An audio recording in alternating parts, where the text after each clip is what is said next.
Hi there, welcome back to Lifelong Guru channel, Guru Guy channel. So today I'm going to go through my living room setup, and then we're also going to take a walk down to the bedroom and see that setup. But this is my primary viewing space where I watch all my movies. I actually built this part of my house exclusively for watching movies. I put an extension on my house in 1998, I think it was, shortly after I moved in here just for this.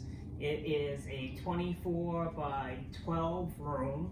My dad used to call it my bowling alley, but that's not what I use it for.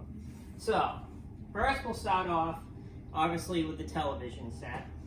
It's changed over the years, but I've always kind of had my heart set on Samsung.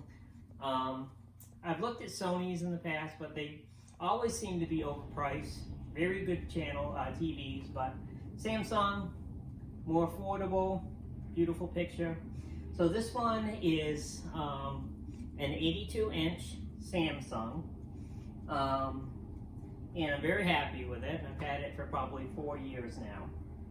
So the kids kind of like this too, because anytime I decide to upgrade, whatever the television in here is goes to their room, and then the TV in that room goes to the next child, and then the TV in that room goes to the next child. So everyone, whenever I get an upgrade, everyone gets an upgrade in the house. So needless to say, the kids have big screen TVs. So next, we're going to go to my receiver. Now, this is where I actually did spend the extra money. I do like Sony for their receivers. This is my older receiver. I've had it for 10 years, probably 11 years, but it's done really well for me. It does DTS sound. It does 5.1. Actually, it goes up to 7.1 surround sound. So when I purchased this, that was like the top sound system out there.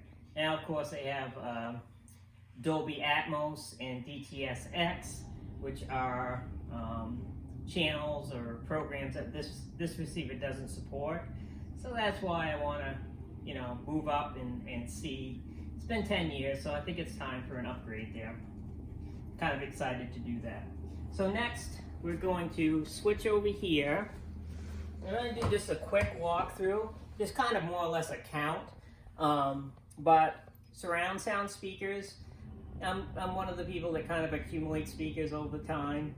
If I see a good sale on speakers in the past, I'll pick them up. I've had friends sell me speakers. I've had friends give me speakers. So that being said, I have a lot of speakers in this surround sound system. Now, even though the receiver supports 7.1 surround sound, I'm actually utilizing more like, I think it's more like 14.1 is what I'm actually using, because I'm sometimes I'm putting more than one speaker on each channel, so I have double speakers per channel. So that being said, we're going to do a walkthrough and we're going to do a count here. So we'll start here. This is actually the side speaker, which has been misplaced. It's supposed to go back there, and I am going to move it back there shortly. But this is a side speaker. These are my two front right speakers. I had to think about that. Then this is going to be my Atmos right channel front. I say that because right now I had it hooked up through these speakers. Oops, sorry. So I actually have 3 speakers all hooked up through that one channel. So these are actually technically right now, this is my right front. Then, as we come over here, which is kind of being blocked by pictures, but this is my center speaker. This is a Clips, which is a very, very well-known, popular speaker, kind of in the same category as Bose. Then we go to an English speaker that I picked up. Bought it out of England on a really nice sale. These are Wharfindales. I think I got 4 speakers out of England at the time on sale. But this is also what I utilize as a center channel, but I call it center channel big, so I actually have 2 center channels. Down here is my 0.1, or my subwoofer. Gives you all the booming bass and explosions, that type of thing. Alright, so then we're going to walk over here. Over here, I have, once again, another small speaker, which is also a Wharfindale. Then I go to a Sony and second Wharfindale. And okay, so those are my 3, what I have set up for my 3 left-hand speakers. Then, these are my, trying to look back here. Okay, so these are my side speakers. So I have 2 side speakers that are side left speakers. And then, we come over here in the back. That's on upside down, I just realized, but that doesn't matter. But this is a Fisher speaker that I got, a little mix and match of everything. But this is combined with the speaker that's supposed to be there. So this is actually my side channel right. And then, if you can look up a little bit towards the ceiling, these are, I believe those are, yes, Technique speakers. I think those are one of the original speakers I bought, which are my rear speakers. That's just the background sound that comes out of the surround sound. So there's not a whole heck of a lot of noises that come out of there, but when you need a surround sound rear speaker, then that's a good one that's up there. So that's all. 1, 2, 3, 4, 5, 6, 7, 8, 9, 10, 11, 12, 13, 14, 15. I have 15 speakers, which actually, because of that subwoofer, it's actually a 14.1 system, even though I'm running it to a 7.1 receiver. So I'm kind of like taxing it, which is another reason why I need to move up onto a new receiver that can really handle the whole setup that I have here. Next, quickly, we are going to go to, I have, like I explained to you, put my DVD collection, Blu-ray collection, all into 400 disc players. So I'm going to run through the different players to really show you that I do indeed have a lot of these 400 disc players. So this is number 1. This is a DVD 400 disc player by Sony.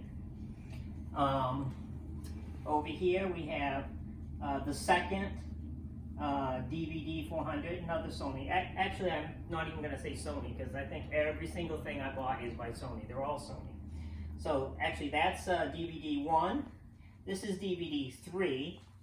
I'll show you DVD 2 in a second. Over here, I don't know, can you see over here? So over here we have my first Blu-ray players. So this is a 400 disc Blu-ray, disc number 1, that holds 400 Blu-rays. On top of that I have number 2 400 disc Blu-ray player. So just there I have 800 Blu-rays that are there. In here I have my region-free Blu-ray player that I picked up for discs that are around the world, so I can watch them any part of the world can be here. And here is my 4K player, which I picked up most recent purchase. As far as technology goes, is my 4K player. That's a Samsung as well. So that's that for the players. Now my son's going to have to stand up and follow me a little bit.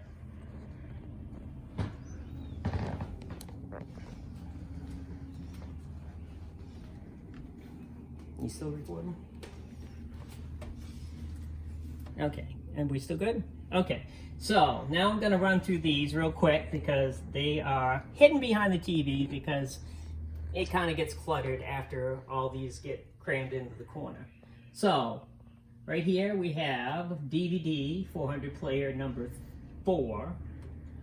This is DVD player number 2, which is a 400. They're all 400, so I'm going to stop saying that. This is player number 8. I don't know why I don't have them lined up, but I guess as they just got put in here, the numbers change.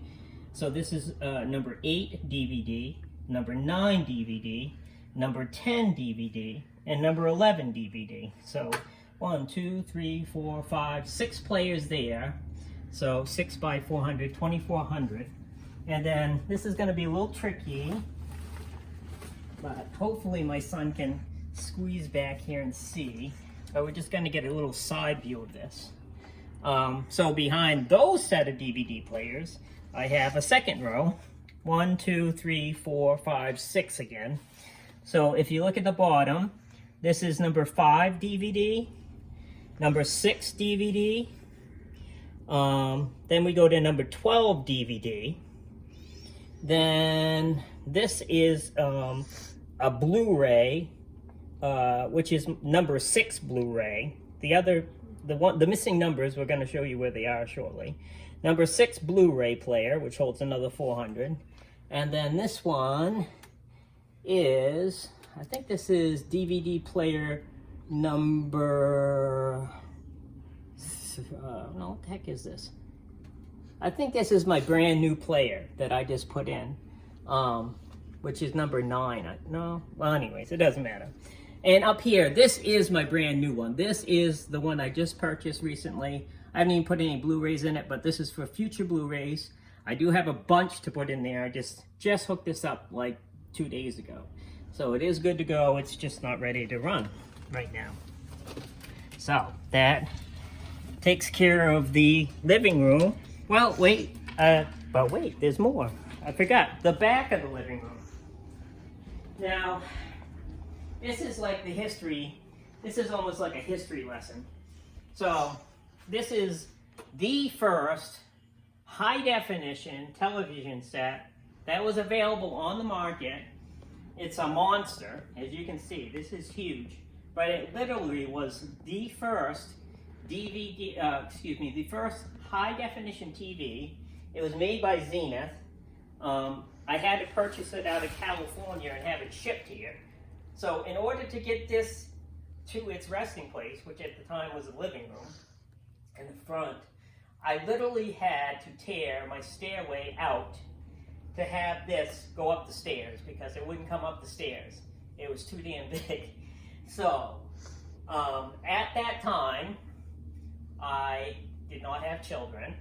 I did not really have any money issues at the time, so I didn't have any bills for the most part. My car was paid off. So I spent a whopping $8 grand on this TV, which is crazy. But it is, I bought this in 2000, the year 2000, the same year I bought my vehicle. And now, it still runs, it still is high definition. I don't use it hardly at all because it's grandfathered. So the last thing I'm going to show you, of course, this has the surround sound system hooked up to it. There's some small speakers, very small speakers back here because it's not the same surround sound system. A receiver, Sony, and this is another 400 disc player. Pretty much this one is a repaired model. It was down in my basement, it wasn't working. And I have learned through YouTube how to fix a lot of the issues with these. So I was able to fix this. It was just a not an elastic band, but a band that was keeping it from working. And I opened it up, replaced it. Oh, it was a belt, not a band. It was a belt that was broken. Fixed it, and it works fine now. Over here, my CD collection. This is a 200 disc CD player, which is also by Sony.